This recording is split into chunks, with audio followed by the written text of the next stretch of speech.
Okay, great. Yeah, Okay, thank you all for having me come back. Awesome to have you again. Thank you. Very cool. I will get you to just for the people that haven't met you or people that are listening, we'll just give a quick kind of bio about who you are and what you do, things like that. Okay. Cool. Oh, you want me to do it? Oh yeah, you. You're the best one. You're the best one to talk about you. Oh my. Okay. I'm not a real professional. Okay, so I have to organize my thoughts. So I've been a practicing counselor, coach, and trainer for 35 years. And my work is centered around my understanding of consciousness and how the mind body works. And that is informed, those 34 years of practice are informed by about 55 years of Buddhist study and practice with many recognized masters. So I dropped out of college at the age of 20.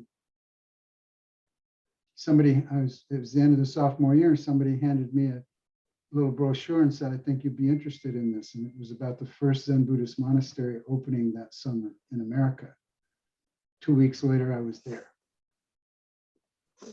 So I started my study and practice with Shunryo Suzuki Roshi. His works are easily available online if you're interested. And when he passed away after 5 years, I went to study with a Tibetan master, Chogyam Trungpa Rinpoche, again, easily available materials. But while I was with him, I got married and I had a bunch of kids. And so I had to have a real job, and I wasn't really happy with my real job. And I would start to have some regret that maybe if I'd have finished college, I'd have a degree and then maybe I could like do therapy or something like that. Because I thought, you have to do all that. And then one weekend I went to, this is 1980, I went to a weekend seminar on neurolinguistic programming, which is really just a packaging of certain aspects of hypnosis that comes out of hypnotic understandings.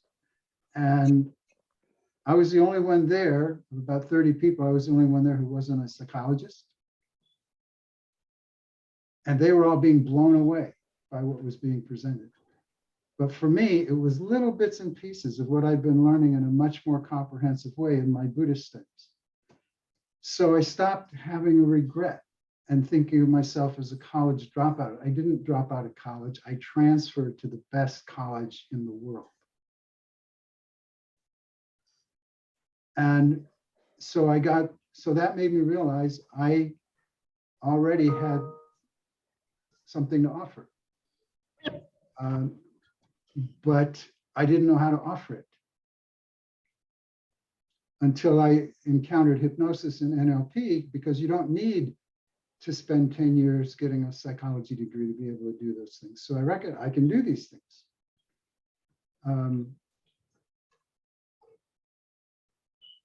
And so I started practicing in 1988 and teaching.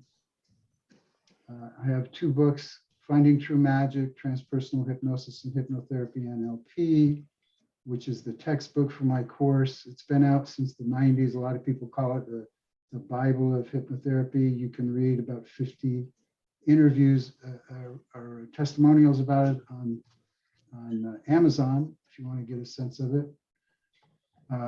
We have a new book, my wife and I, called The Outrageous Guide to Being Fully Alive, also available. Those are both available ebook, paperback on Amazon. You have my YouTube link, and I have a blog, which I gave you last time. I'm sure I must have given you the blog. So huge collection of articles there. about what I do. And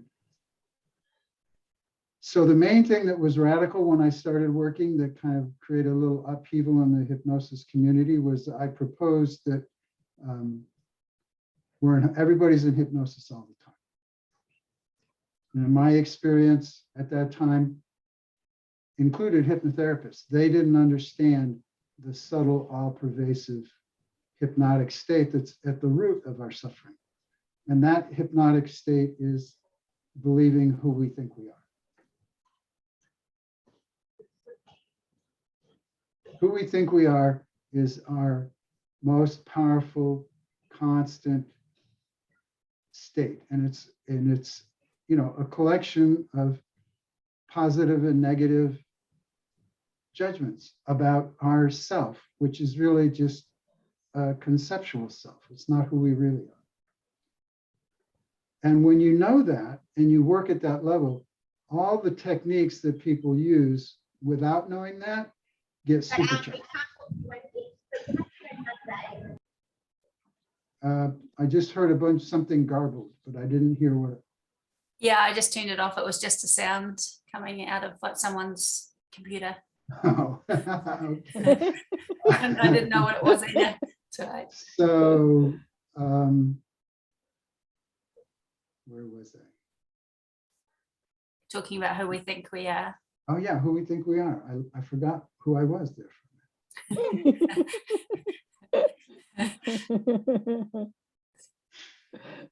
So, oh yeah. So when you have that understanding and know how to access genuine intelligence that's not trapped in that trance, then the kind of the regular techniques become much more powerful and also much less necessary. One of the main indoctrinations that we get socially in terms of psychology is we have all of these thousands of labels like the DMVS or whatever it is, number 5, 6, 7, 8, you know, gets thicker and thicker and thicker, 10,000 labels that get pasted on people. And people think they're supposed to take them personally. And so they feel stigmatized and they feel, oh, I'm something wrong with me. Those labels are just, in the best case, meant to be shorthand communication to a therapist of the kind of activities that a person is engaged in, not in how the person is broken. But most people think that way. Therapists and clients alike is horrible. When, you know, people will come to me with some big problem and say, you know, I've been struggling with this my whole life. I've been to many therapists and I tried hypnotherapy already. They didn't really do much. They weren't able to hypnotize me. I don't think you can hypnotize me. And I just say, too late. Too late.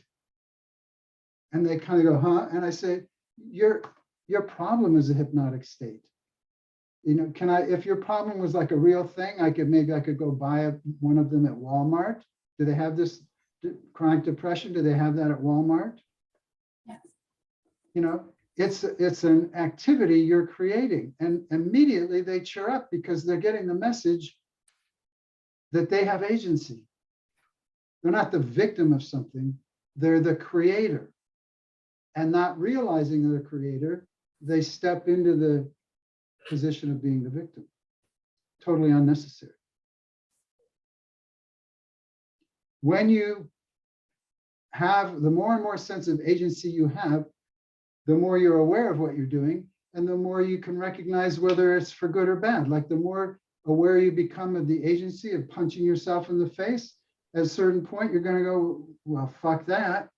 That's a technical term, but I don't think it's in the So that's, in a nutshell, that's the basis of my work. Bringing awareness of agency, bringing awareness you're not who you think you are in a root sense, and also that everything you experience is something you create. Yeah. So hopefully that's maybe made some questions arise or offended people. Please let me know if you're offended. Not offended people. So when you say you, I think we talked about this last time, you take people back to finding out who they truly are, wiping away all of the beliefs and stuff that they're holding on to. Well, the other thing about it is, because we're talking about saying this trance of who you are, language is inherently hypnotic. Language is inherently hypnotic, which means, and there's many aspects to that. One aspect is your habitual subconscious gossip is giving you one hypnotic suggestion after another. You're so stupid. Why do you always do that? You're always stupid. Are you ever going to stop being stupid? You know, you start in the morning fresh like this, and by midday, you're kind of like this. And by the end of the day, you're crawling along on your belly because of the constant negative hypnotic suggestions. So language is inherently hypnotic. So you want to learn to be, I emphasize with my students and clients, to think more skillfully, more precisely. Like Justine talked about wiping it away, which is metaphorical, but you can, you know, just wipe some things away if they don't serve you anymore. But the more important thing to understand is when you realize they're not you, they become transparent. So you don't have to do anything to them. You stop taking them personally. For example, there's one favorite story I love is a poor homeless person in India, like an untouchable, never had a home, walking along a road in a, you know, very sparsely populated area, and he's getting very thirsty, and he sees a little hut off in the distance, and the custom there is you honor guests as if they're God. So you can go somewhere in expectation of being treated very well. So he went thinking they'll give me some food or tea or whatever. So he goes over to the hut, and there's nobody there, and he looks around a little more carefully, and it becomes more and more obvious nobody's been there a long time. So he decides, you know, I've never had my own home. Maybe I can have this home. I'm going to give it a try. The worst that can happen, they come back and tell me to leave. I won't be any worse off. So he moves in. As he's starting to move in, he notices that in the corner, there is a poisonous snake. And his first response is to like just take off, but he stops himself and says, no, I am not giving up this home without a fight. But he's not going to fight it because he might get bit. So what he does is he collects rocks and he builds a rock wall around that corner to contain the poisonous snake. And now he's enjoying his home.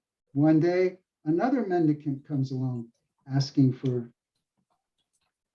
food or water or whatever. He happily invites him in. As he's preparing the tea, his guest is looking around, what a beautiful hut you have, because he also has never had a hut. And then he notices a little stone wall. What's that stone wall over there? And the guy says, oh, don't go over there. There's a poisonous snake over there. And he says, but he's curious. He says, I'll just be careful. He gets a little closer, and he's tall enough to be able to clearly see over it. And the house owner is getting more and more freaked out. Don't go any closer. And he says, no, it's okay. And then to his horror of the owner, the guy starts to bend over and reach his hand out. He says, what are you doing? You want to get killed? And the guy picks up the snake and he turns and he says, look, it's just a rotting piece of rope.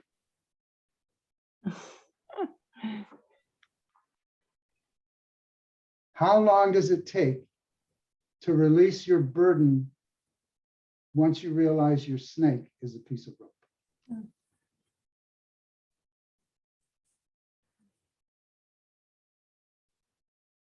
All of the problems you think are real problems, those are hypnotic snakes. They're actually just a piece of rope.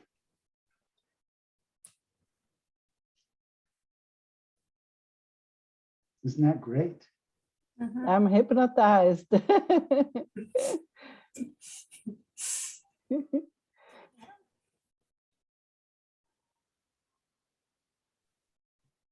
Well, let me tell you something else then about the language aspect.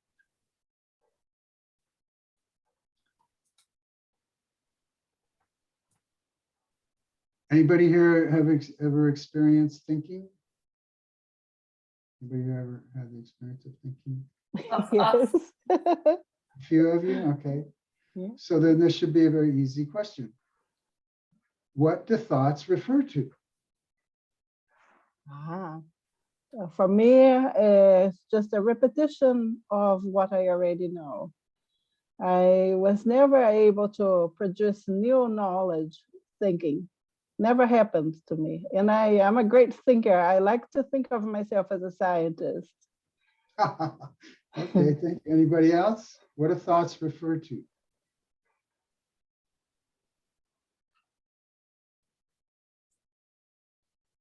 Come on. Annette. Reality. Well, Reality. our own perceived reality. Great. That's, a lot of people say that. But reality is a thought.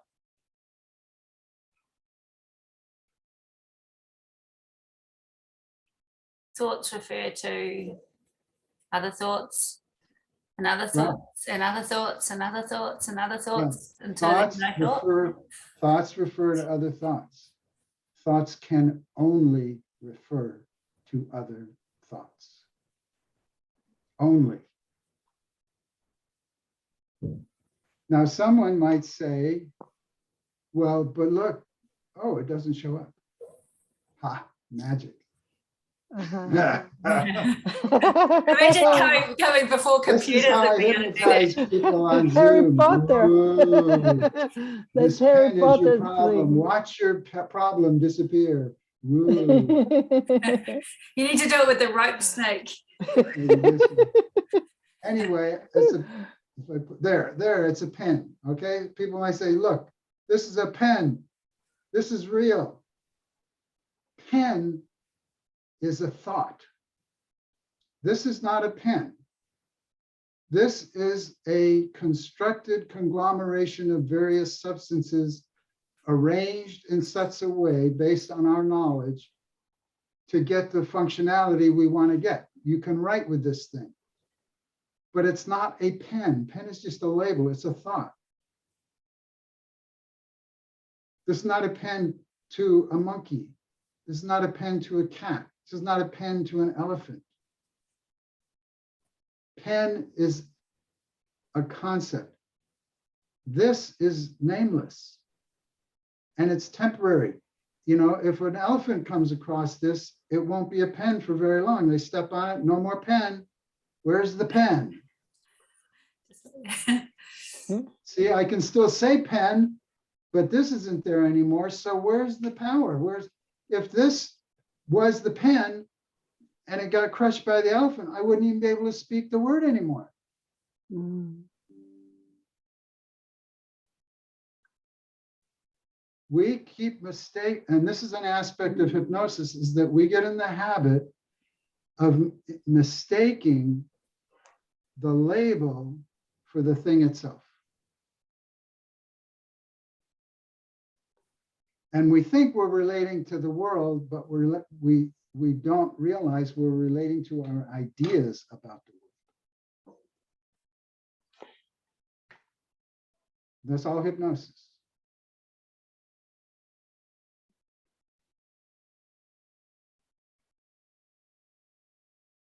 Yeah, Jack, I have a deep interest in consciousness. And I love what you were talking about, because everything that we know doesn't exist. All that we see and feel and hear doesn't exist. Our senses just gather information from the outside and turn into electrical impulses. And that's all that there is to us, nothing else. But how, if you have any idea, especially having spent time with the monks, what is the easiest way to transcend all this, to go beyond all this illusion of reality that we experience? Yeah, that's very easy. Everything you said was just words. Don't be distracted by what you're thinking. Reality is self-sustaining, doesn't need support from anything. It's like the sun. You could yell at the sun and curse the sun and get naked in front of the sun. Is not going to waver. It's not going to be shy. It's not going to get angry. It's not. Reality is all pervasive. In terms of the nature of consciousness, one of the most important things to understand about the nature of conscious intelligence is that your experience and appreciation of it is very much determined by where you focus. For example, if you focus on all those ideas, you become unaware that you're in the presence of all pervasive reality. Like when you go if you go for a walk in the woods, you kind of naturally drop your thinking because it becomes very clear. There's nobody, none of the trees, none of the rocks, none of the insects, they don't give a damn what you're thinking. So you kind of realize you can just stop because nobody's listening. And when you stop focusing on your thinking, you start feeling nourished by the environment. The thing is, we're always in that environment. We can always be nourished by reality, but we're habituated to be distracted by our thoughts, by our houses, by our cars, by our roads, by our phone. But none of that happens outside of reality. It's all within reality. But we learn to numb ourselves out to the nourishment of actual reality because we tell ourselves these artificial constructed things are more important. Because it just popped in my mind when I said that. It reminds me of a wonderful old joke of, it might have been in the New York Times first years. They have really good cartoons, right? Illustrated cartoons. I think it's the New York Times. Anyway, it's a little illustration of like a room. It's like you see a wall, it's obviously a room, and there's two doors. And above each door is a sign. And one door, there's a line of people out around the corner. And the other door, nobody's in line. The door that has people out around the corner waiting to get in, the sign above that door says, lectures about God. The other door, where no one is there, is meet God.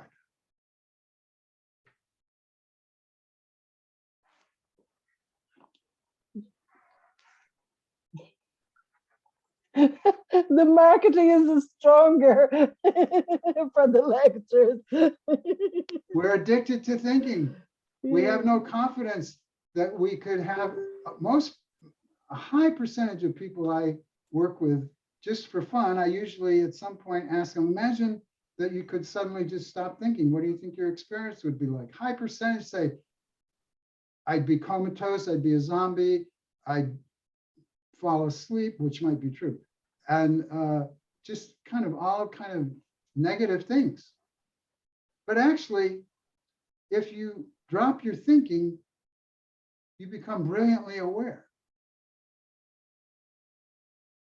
Because the thinking, it's like your genuine consciousness. If we represent it, our consciousness is like the sun. Constant, unwavering, self-sustaining, never wavers, never goes away. Constantly radiant, huge and brilliant. And yet, if your perspective is from the other, separate from it, you can be convinced it doesn't even exist if there's enough clouds.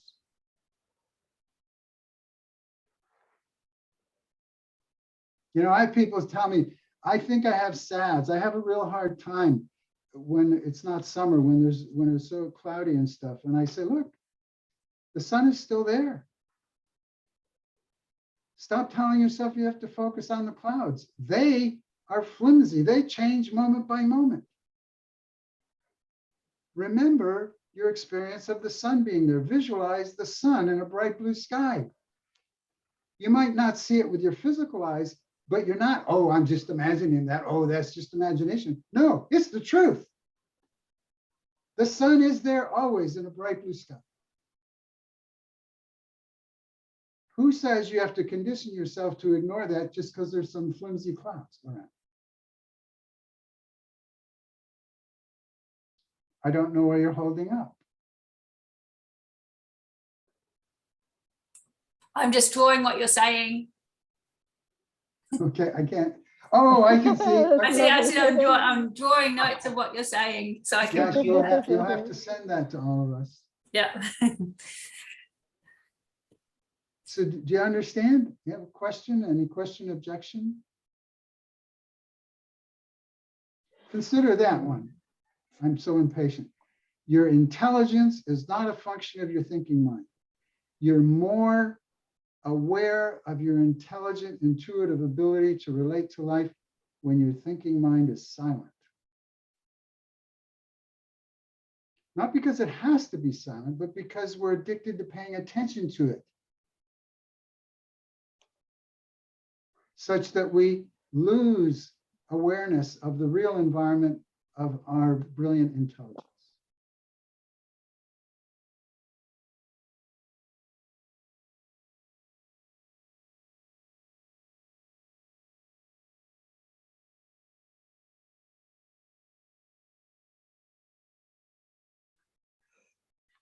You want to hear the good news? Remember I said it was all pervasive? That means you can never be lost. You will never be left out. You will never be abandoned. Everybody's so afraid of being abandoned. That's just childhood hypnotic state. People tell me they feel abandoned or fear of being abandoned. If they speak up, you know, that's a big one, speaking up, because speech is where mind and heart are joined. And we learn as little children, a lot of us, too dangerous to speak what's true for us. So we learn to lie and to believe the lies and forget the truth. Anyway, what was I saying? Oh yeah, all pervasive. Little children we get indoctrinated as little children into believing all these crazy things because we have a naive, unformed brain. We don't have a cognitive faculty that can recognize when things are untrue or don't make sense. We just believe anything. Santa Claus, Easter Bunny, Tooth Fairy, and unfortunately, in the same category, I'm a bad person and I only deserve to be punished. Equal fantasies. The sad thing is that the first 3 or 4 I mentioned, around the age of 6 and 7, parents know how to dismiss those, but they leave the other one in place forever.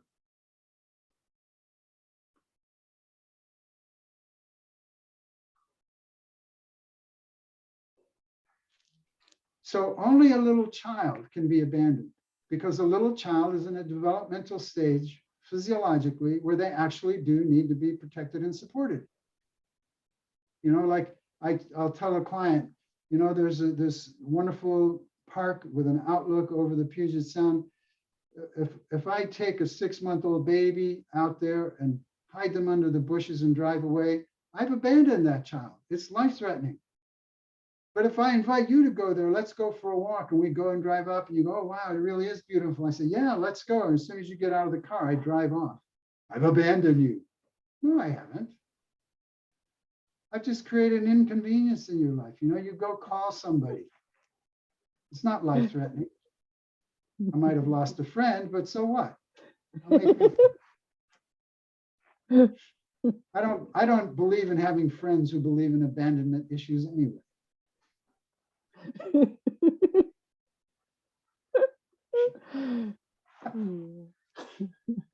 Because that means you're babysitting all the time.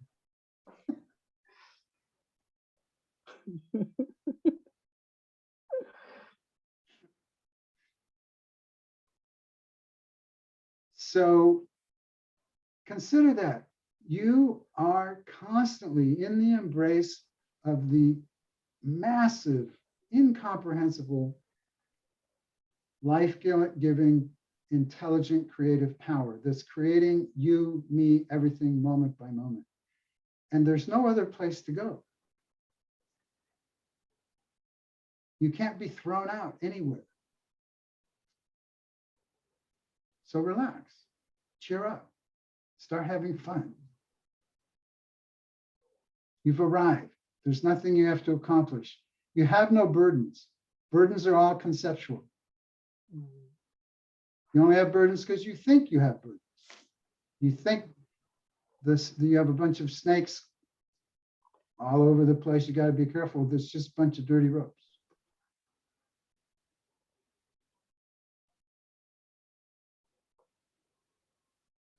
No one's objecting to anything yet, or no one has. I think we need a weekly session with Jack. Like, put your hand up if we want the Jack hour every week. I do. I think, Jack, that the problem is there's so much good stuff you're saying that for me, who usually talks before I even think, my brain is processing. So I can't even speak because I'm busy processing what you say. Right. I remember, I was going to say, I remember. Go Jack, ahead and interrupt. You don't feel like I've left you behind if you've held on to something and when you're ready to speak. No, I'm listening. I'm listening. No, what I'm saying is that I haven't got any questions because I'm just thinking this is awesome and I'm thinking about it. It's yeah. So I actually do that on purpose in one respect, is that kind of overload of powerful information like that causes your mind to kind of break apart a little, and important things can pop through that you're normally not aware of. So I just noticed somebody wrote something. Helena. So if I was to say to my two youngest that Santa and the Tooth Fairy are not real, could I then also tell them that anything I've said to them that would make them feel less than perfect is also untrue? Would that be believed the same as the fact that the Easter Bunny is now mum? Yeah, it depends on your delivery. You know, remember the way life is a learning curve. Life is a learning curve. We learn according to repetition and vividness. If something's really vivid, we don't need that many repetitions. If something's not vivid, we need more repetitions.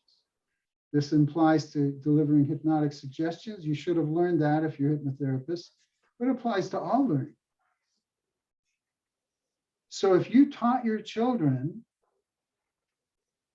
vividly and repetitively that they're no good in some way, you can't just walk up to them and say, oh, by the way, that's not true anymore, because it's physiologically, neurologically impressed upon them. So you have to, in an equal way, repetitively and vividly and sincerely, so they feel that you're genuine, that you're not just trying to assuage your guilt, that you genuinely have awakened to a new understanding and you're giving it to them.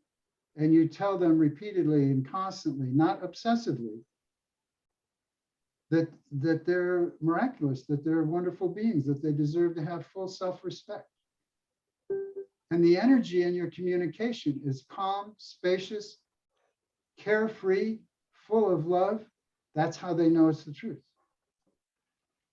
So you keep communicating it until you see that it's made the thing switch, because you understand that there's that functionality of repetitiveness and vividness, as well as age-appropriate language, so they can understand it, that it makes a change.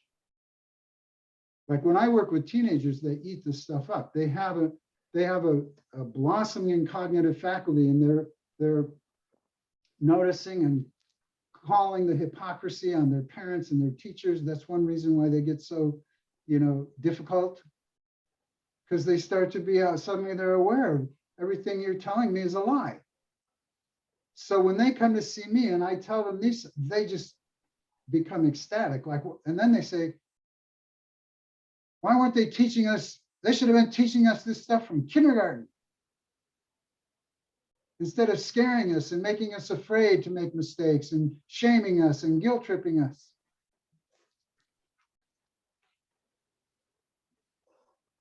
So there's that. Yeah, it's all just programming.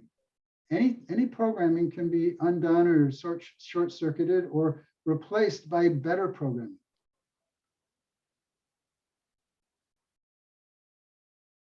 So Helene, does that answer your question? Another way to do it in terms of therapeutic work is everything about therapeutic work is based on skillful means. It's not based on fixed concepts. Skillful means is recognizing what will actually cause a beneficial change in a moment, free of indoctrination that you might have had as a therapist. Like in a given moment, something that you were taught as gospel, you might recognize in a given moment, if I tell them the opposite of that, they'll be liberated from something. You do it.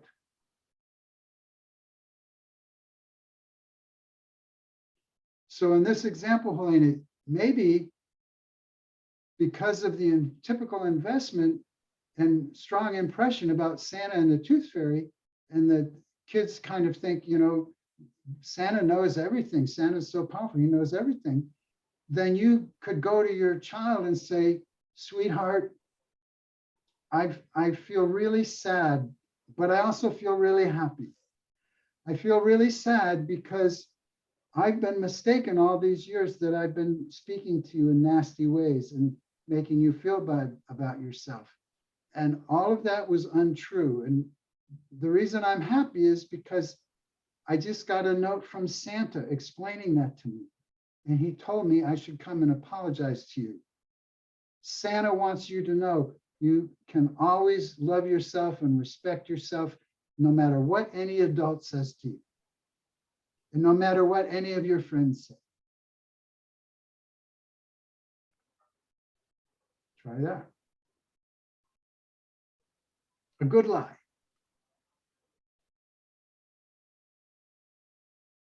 Lily, I'm interested to hear your views on ADD and ADHD, or rather cause and experience that these labels refer to. Okay, yeah. People come to me with these labels. I just ask them to show me how they do it. Because there are no things, there's only activity. Again, if it was a thing, I could go to Walmart and buy my own. It's an activity of mine. These activities of mine are survival skills that the child learned to survive whatever their circumstance is by discovering they could alleviate their pain to some degree, their shame to some degree, their guilt, grief to some degree, by rapidly moving their attention. Developing a skill of being distracted as a skill, as a survival skill. It's an activity.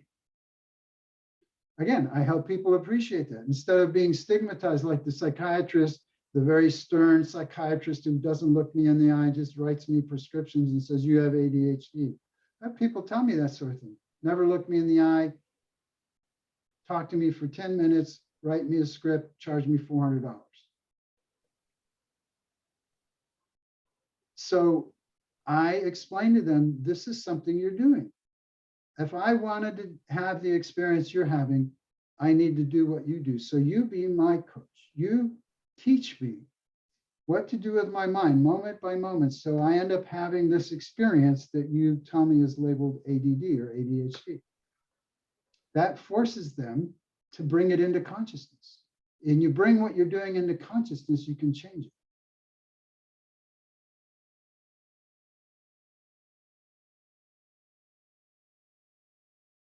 So I have no fixed idea about what those things are, because each person is different in terms of the stimuli that they are trying to survive that cause them to do it in their own particular style.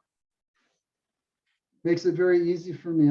I'm lazy and stupid. I don't have to know a lot of stuff. I just have to remember to ask questions and beg them to educate me.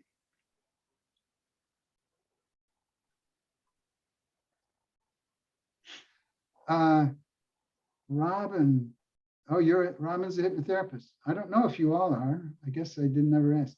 I'm very keen on this as my granddaughter is currently being diagnosed. Yeah, don't do it. But you didn't finish the sentence. You don't want to disclose any more of that, that's fine. But whatever she's doing, talk to her about it with love and respect, communicating that there's nothing wrong with her just because she's experiencing these things or doing these things. Yeah, And then engage her with children. You realize everything is imaginary. Everything. Ideas of who you are, that's all imaginary. It's all imaginary. So, like people, I'll say to people, like I'm going to say to you, ask her to imagine doing it differently. We say that to adults, and they say, well, yeah, I could, but that just be imaginary. And I say, look, your problem is imaginary. So you can't dismiss beneficial imagination and yet give prestige to harmful imagination. They're both equal, they're imaginary. So play with me. 8-year-olds, children are really into playing. So whatever she has, I might ask her, imagine what it would be like if it was in reverse, or imagine what it would be like if it was out there in the tree instead of in here. All kind of just infinite possibilities. The key is to be founded in rapport. They feel safe and respected by you, so that they'll be willing to play with you. yeah, thanks, Jack. It's Robin here. Yeah, it's upsetting my daughter because, clearly my granddaughter has some learning difficulties, which she's had hearing issues, she's had sight issues. And so she's behind, but the system wants to slot her into ADHD. She is not hyperactive in the slightest. No. She's just distracted, and she's very creative, and she's so good at the sciences side. It's just her reading, but the school system here is just wanting to compartmentalize her. And yeah, it's she's had some things to deal with in her younger life that I think have affected her ability to connect with other people. But kids are mean, and they are bullying her for being behind in class and being labeled with this. Yeah, that's slowness. terrible. I hope you have the resources, maybe find like a more enlightened alternative school, or find her a really good therapist who will help her antidote all of those kinds of messages that she's not just getting from adults, but from children. Children, they don't know any better. They have no filters. They're horribly mean to each other. They're just, so don't buy into it, and every day reinforce to her there's nothing wrong with her. Help her develop a healthy worldview. Like, there's nothing wrong with you. There might be something wrong with what you've been taught. Like, you've been taught what to think, how to do things. Those things were taught to you by other people. They might not have been very good teachers. That doesn't mean there's something wrong with you. That just means you want to examine what you've been taught and maybe figure out if there's something better that you could discover yourself, or by getting help from someone else who might be better at teaching it. And then you tell them also that anyone who talks to you has to talk to you with respect. Anyone who's disrespectful, you can ignore. Because not being able to do something well doesn't mean you lose your right to be treated kindly and respectfully. These basic, so basic, tragically basic handful of things that are overlooked is the reason why the world is full of war. So the main thing, don't worry about her being successful and getting a degree. Make sure you help her be strongly rooted in her self-respect, self-encouragement, self-appreciation, that she's a miraculous being.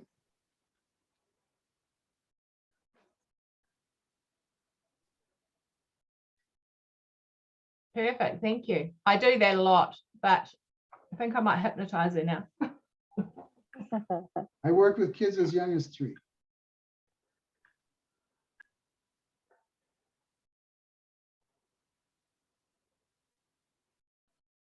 Robin. I think Robin could be lucky as well to find people in the system who understand very clearly that, especially in New Zealand, we give labels to secure funding. So if your child is slow to learn and they give her a label, it's more likely that they will get funding to get an extra teacher aide to help her. Many professionals of education and mental health professionals are aware of that. So whenever someone has a label, we tend to tell them this is only for funding. I was going to say with you, Marissa, too, I'm the same, like my daughter, they put her into a label of having a sensory disorder, which means I can homeschool her. But when I said to Melody, I said to her, you don't have a sensory disorder. You can hear things clearer than everybody else. You can pick up things clearer than everybody else, which means that everybody else has a disorder. And you actually, your body is functioning better because you can hear things that other people can't. You would assume that your ears are functioning better than other people. So, but she had to get that. She had to get that so that I could homeschool her, because in New Zealand you're not allowed to just take a kid out of school.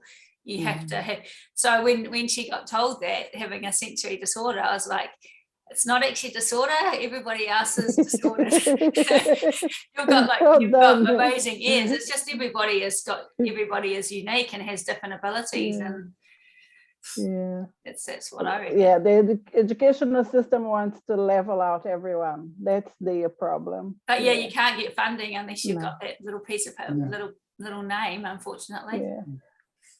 So there's ways you can also, in an age-appropriate way, explain that setup to the kids, so that they get a sense that the context they're in is not the truth of things. It's just adults struggling. And by the way, adults do struggle. They're not gods. They don't know everything.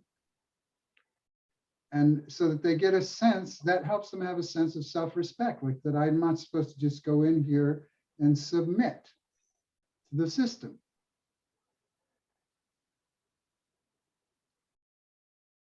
But you can collaborate with the system.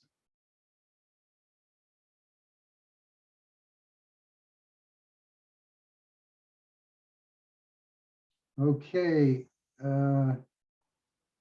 Lillian, is there anything other than meditation that you suggest for someone to prevent others' energies affecting you? Okay.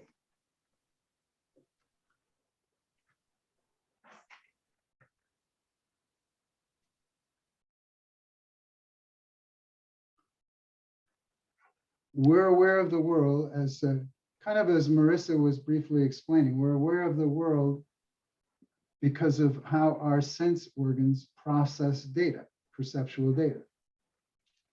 Seeing, hearing, smelling, tasting, touching, etc.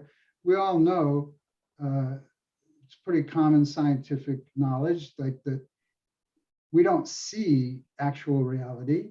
We see a narrow band of visual light. And there's other animals and birds and insects that see a much broader range of visual light. So their visual experience is much different than ours.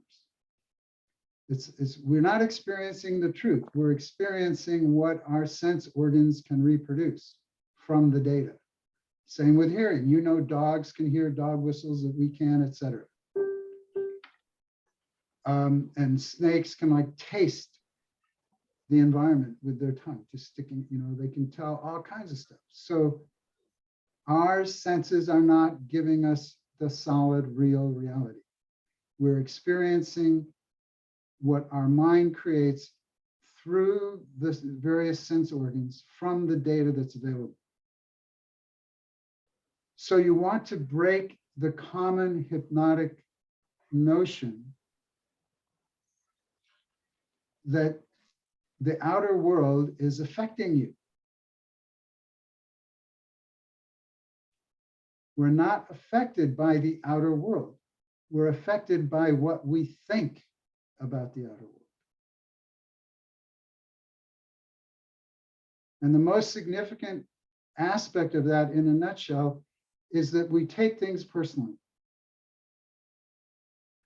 You know, we experience something from the outer world through our senses, and we tell ourselves what that means, but we think we're not aware we're telling ourselves that what it means. We think the meaning is coming right through our senses. And the reason that is because visual and emotional data is much more vivid than thought. Our subconscious mind gravitates towards what's the most vivid. So it gets absorbed in what's being seen or heard and unaware that we're thinking something to give it meaning. So when someone says, you hurt my feelings, that's not the truth. They heard you say what you say and they saw you do what you did. That they took in. Perceptual data has no meaning until you give it meaning. So they heard what you said and saw what you did, but it's what they told themselves it meant that hurt their feelings. And what they told themselves it meant was some form of taking it personally, like what that person is saying and doing is stabbing me in the heart. And that hurts. That's extra. Always. So many people get indoctrinated in interpreting their experience as they're being invaded by the outside. That's just a hypnotic suggestion. Energetically, physiologically, energetically, we can be aware of disturbance happening, but we don't have to take it personally.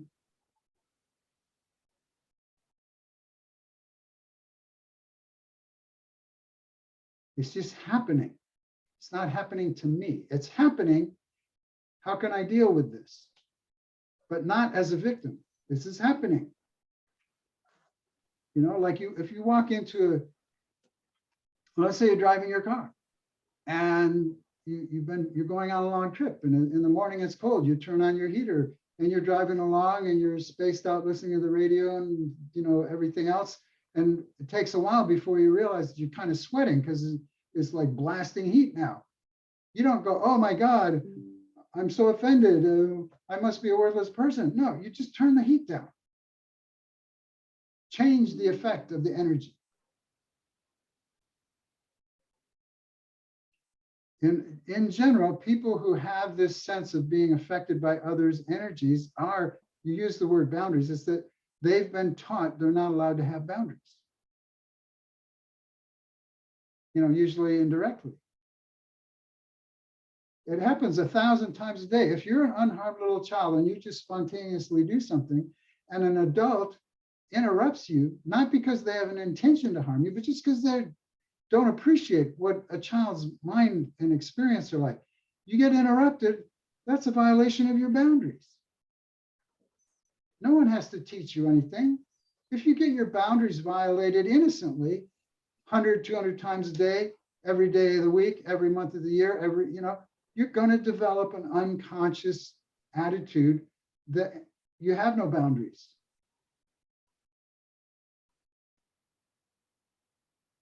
Conversely, if you have parents like hippie parents that just want you to be free and they don't set any boundaries, you become a teenager, you act out furiously, not because you're a bad kid, but because you're begging for someone to help you find the boundaries.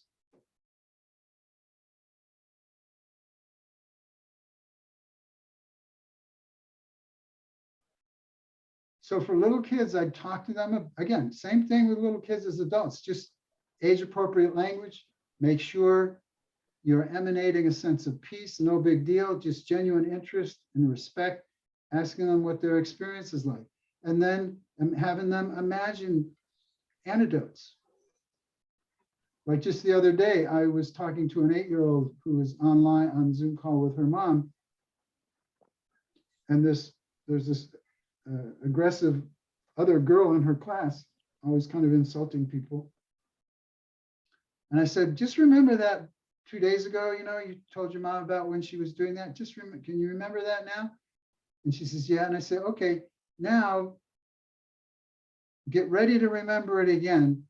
It's like a movie and you're about to play it again. Only this time when she starts speaking those nasty ways, you see donkey ears growing and you see her nose growing into a donkey nose.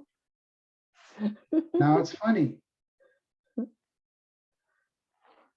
No more problem. And I say, now you can do that forever. Anytime you think about her, anytime you see her, she starts behaving in a nasty way, just see those, you know. You can add everywhere around. Maybe see a tail coming out, or you're free to do whatever. To remind you, you don't have to take it personally.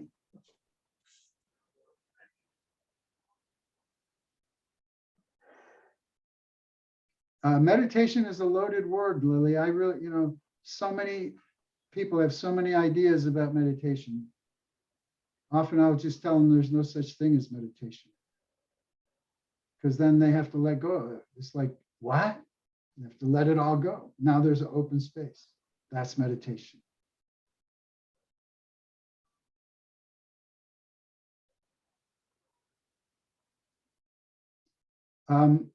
We're running out of time. We can go for a little bit longer, but it's, you know, I'm old, so sometimes I forget. We do the same time next week and the week after. So, The week after. so what I'm putting up, I'm clicking here. These guys come on. You see that link? On Wednesday, next Wednesday, June 1st, I'm starting a webinar that you're welcome to join. Thank you. In terms of regularly working with people, I do work regularly with groups, but it's not for free. So let me know how many people still want to work, if they're able to, if there's going to be a fee. Yeah, oh, I can organise that for Okay. people that are interested in doing some. Yeah. So, but check out this webinar. You can very quickly get an experience of what it could be like. And all, it explains what it's about and the registration, all the information is at that link. And of So course, let's- for people that are listening, Jack has training available as well, hypnotherapy, and it goes into some really interesting stuff. I just pulled it up right now on my page to link it. And when you look at his diploma and things, it's got a lot of stuff, a lot of cool stuff. Yeah, there's lots of training options. There's lots of products. It's very different too, different to what you normally see. And diplomas as well, what I've noticed. Yeah. So I'll link that up in the you're going to let everything know? Can I just check what time it is? I've just had a quick look at the website and couldn't see the time. What time is it? Your time of the webinar? Sorry. Oh, the webinars every 4 Wednesdays at noon. Yeah, at noon for you. So if it's 2 o'clock there now, what is it? 3 o'clock for you? So now? it'll be 7 o'clock New Zealand, okay. 7 a.m. Okay. But listen, it's such a wonderful opportunity because each class is recorded and available for 7 days to the next class. So you can watch it as much as you want. And if you're in a time zone where a lot of people from all over the world take this, some of them never make the live class because of the time zone difference, but they take it because they get to watch the video 100 times. 7 o'clock's good for us, for me though, so that's awesome. So no, scheduling is not a problem. So that was under life trainings. That's all explained in the link too. Awesome, and I have linked the website onto the chats, and I'll put that up when I add the video as well. Okay. But Jack, I can talk to you too, because we might be able to get enough people in New Zealand and Aussie to make it worthwhile to do this time zone as well. Okay. So I am sending, that's my blog archive. It's all free. Hundreds of articles. Oh, I might as well. I was going to say, it's so refreshing listening to you, Jack, because you know, people go, a lot of the time it's about, you know, what to do with this, what to do with that. And with you, it's about taking that all away and just going right back to the start and what is all that anyway. Yeah. You know, it's so Yeah. it's so It's like like, mind. There's so many snakes. How can I ever figure out what to do about all those snakes? Well, guess what? They're just pieces of rope. Just get rid of the rope. Yeah. It's a good, great start to the day. Thank Any you. last question before we go? Anybody who's afraid to ask something, ask it.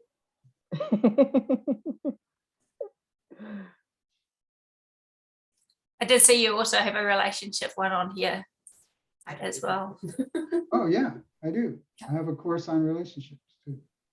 And the book that you and, did you say you and your wife wrote the happy book? We wrote The Outrageous Guide to Being Fully Alive. That link should take you to them. Awesome. Thank you. Awesome. Lightning. It's my pleasure. I wish I could come on the other side of the world. It's like Can 20 now. years out of- You can come. We're open. You can. Yeah, come on in. It's just a cruisy 12-hour flight. I was going to say, if you haven't done New Zealand, you've got to do New Zealand. Yeah. Yeah, I'm waiting for Elon Musk or Jeff Bezos to create a transporter, so I don't have to do that. Oh, You have free accommodations throughout the country if you come. So Okay. Okay, now I'll Definitely. just have to talk my wife into it. Lovely. Awesome. very amazing. Thank you, Jack. You're welcome. Yeah, thank you so much for Thank today you. and joining us. My pleasure. Awesome. Thank you, Jack. Bye. Really good to meet you, Bye-bye. And thank you, Justine, for doing it. You're welcome. Jocelyn. Yeah. Alrighties, guys. I will catch you Invite later. all your friends to the webinar. You don't have to be a therapist to take the webinar. Anybody can take it. Thank you. Cool. All right, guys. Have a great day You and too. evening. And I'll catch you all later. Thank you so much, Jack. My Thank you. pleasure. Bye-bye. Thanks. Thank you. Bye. Thank you.